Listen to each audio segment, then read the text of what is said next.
It's time for another deep dive into the world of Medium.com.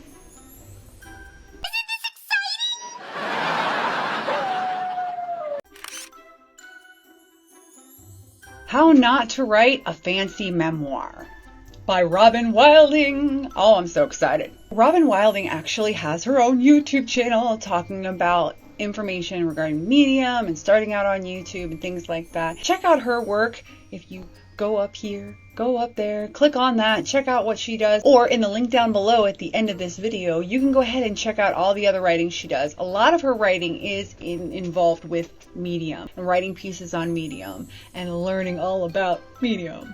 Moving on. Step 1, put on your boozy britches and beret. I don't have a beret, or I'd be wearing the beret right now. Insert beret here. Alright. Since it has been decided by the powers that be that we will have to like memoirs now, I thought I'd share my satirical insights on this topic. During my research for the articles, I wrote about the boost. The boost is something new on Medium that boosts your piece of work. Moving on. I had to check out a whole whackload of them because they seem to represent a large portion of the boosted content. And I noticed some commonalities, most notably the verbosity of these high-flotten what's a memoir? Indubitably stupendous question, my good chap. Indubitably. I got to say it. Okay. Memoirs come from the French word mémoire, meaning memory or reminiscent, because apparently it needed a beret and baguette to fancy up this summit. Basically, memoir is a hoity-toity word for a non-fiction personal story. Hoity-toity. I think this makes every stand-up comedian a satirical memoirist, which might ruffle the feathers of any uptight memoirists who take themselves too seriously. No, of course not. I am not a comedian. Maha. How not to write a fancy-pantsy memoir. I'm really giving advice on writing memoirs as a humor writer with titles like Does Size Really Matter? Manifesting is BS. I think manifesting things is bollocks. And Do I Have Big Energy? Apparently, I am, even though I never seem to get around to writing my memoirs. Alas, I guess it'll forever be my autobiography. Get it? Just never mind. Without further, here are my tips for fixing a yuppie, haughty memoir. Pick a highbrow topic. You need to paint a picture that you're more bougie than a Patek Philippe.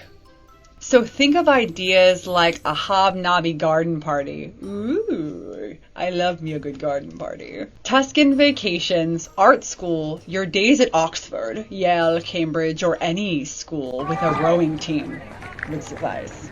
Yes, because rowing teams mean that it's a hoity-toity up there, very expensive, lavish place. A story about your thoroughbred dog, anything ancestral, or a moment from your book tour. I love how real this is. I love how 100% accurate her description is.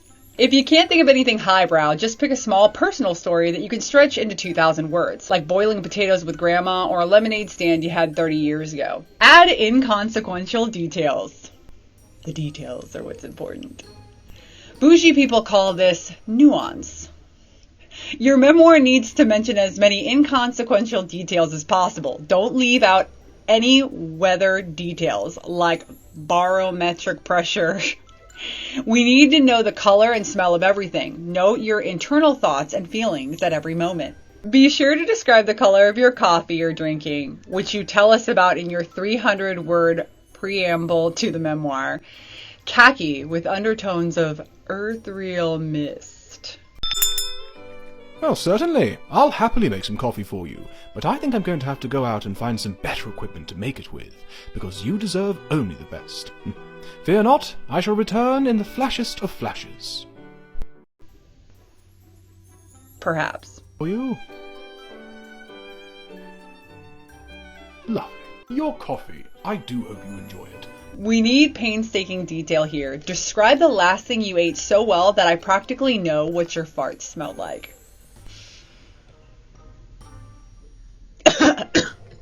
Excuse me. Demonstrate personal growth. Share how much you've grown since this memory happened, preferably from a standpoint of being so much more evolved now. Feign humility if you must. This can include achieved aspirations, accomplishments, successes, regrets, and resentments.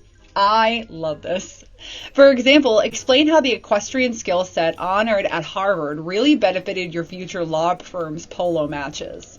Jump around. Start in the middle of the story because reasons. You want your reader confused from the get-go. Allude to things that will happen later so that they have to scroll back and forth to follow along. Ideally, their reading pattern should look like the flight path of a schizophrenic butterfly. I could just see someone like scrolling up and down and up. And could you imagine that in a book?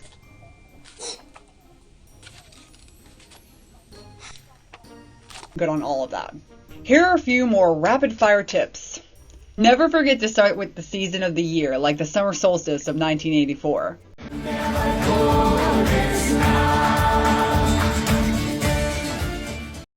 Mention your high-class takes like saffron-infused beluga caviar and 17th century Japanese art, but only from the Okumura Masanobu School of Teachings. Obviously. First of all, beluga caviar is freaking nasty. I have had it. I don't like it. If you like it, let me know down below. That's cool. What's your preference? Enjoy that. Not me. Not for me.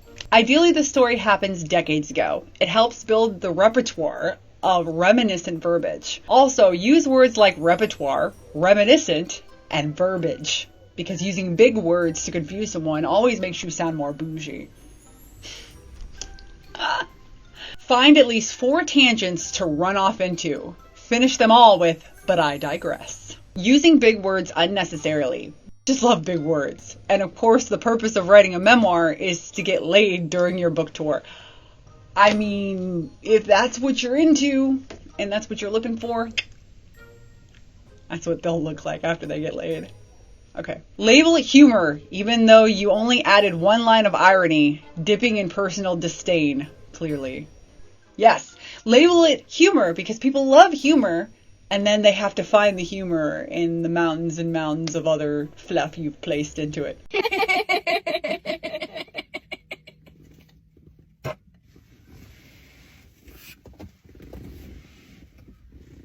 Use pompous words like postmodern, provenance, ergo, milieu.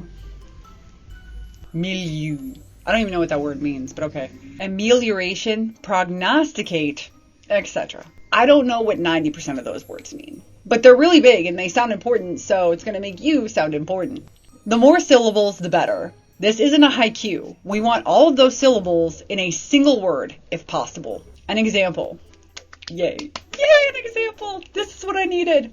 Oh, you want an example? I thought you'd never ask. As I sat in that garden on the summer solstice of 1992, I swirled my 82 Margot until it had longer legs than Priyanka Chopra.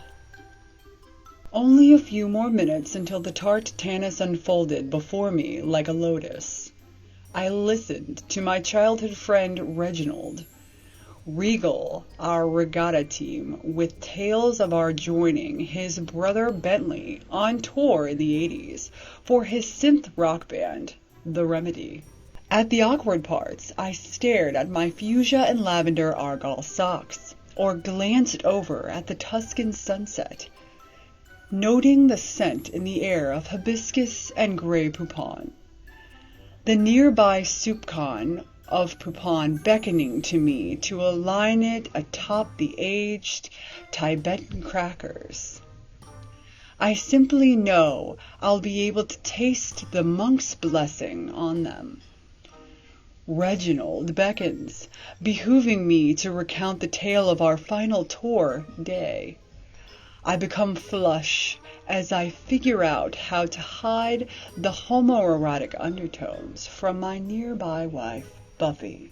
1,792 words later, as I finish spinning the yarn of our story of falling off the band's yacht during the farewell performance, clinging to Reginald as he buoys me out of the water, My wife gives a knowing glance.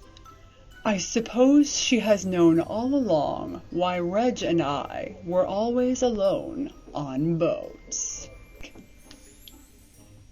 Oh, Robin, it's like you're reading my mind.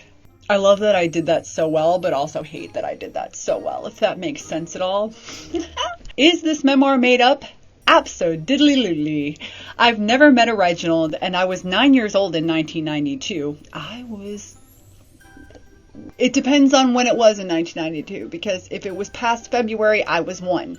If it was before February, I wasn't even 1 yet. Never mind. But the memoirs, you can always fill in the blanks with made-up details. You're welcome for the ellipsis, by the way, which saved you from reading about Reginald's time at Oxford, getting sphincter slunked by the Sultan of Brunei's nephew.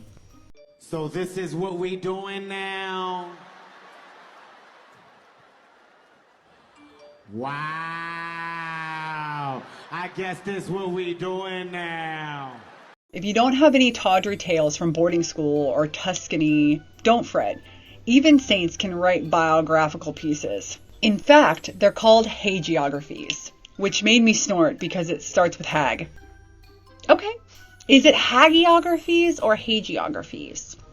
Don't know. So there you have it, a recipe for a boost-worthy memoir. Simply pick a highbrow topic, grab the thesaurus, and try to impress like me on the internet. Now, do I take a bow, or is it more of a poetry reading snaps situation? Oh, I'll give you all the snaps, Robin. Like, it was gold. It was gold. Listen, memoirs are a whole thing, and hoity-toity memoirs are even more popular, especially when people want to sound like they're from when the older books were written and they were more sophisticated. Everything we're not. Alright guys, so that was a piece by Robin Wilding. I absolutely loved this, like I love every article I read right now. It is what it is. I'm sure I'll find one that I don't like eventually, but for now, I like them all. Robin, I want to thank you for allowing me to read your piece of work. Guys, if you haven't read her work, her link's down below to her Medium articles, as well as to her YouTube channel. Give her a shout, check her out. Don't forget, if you're right on Medium and you would like a piece of yours to be featured here on my wonderful YouTube channel, feel free to send me an email to the email down below, or message me on Medium or Facebook or Twitter or pretty much any other social media platform. Don't forget to like, subscribe, and come back to see me, guys. Bye!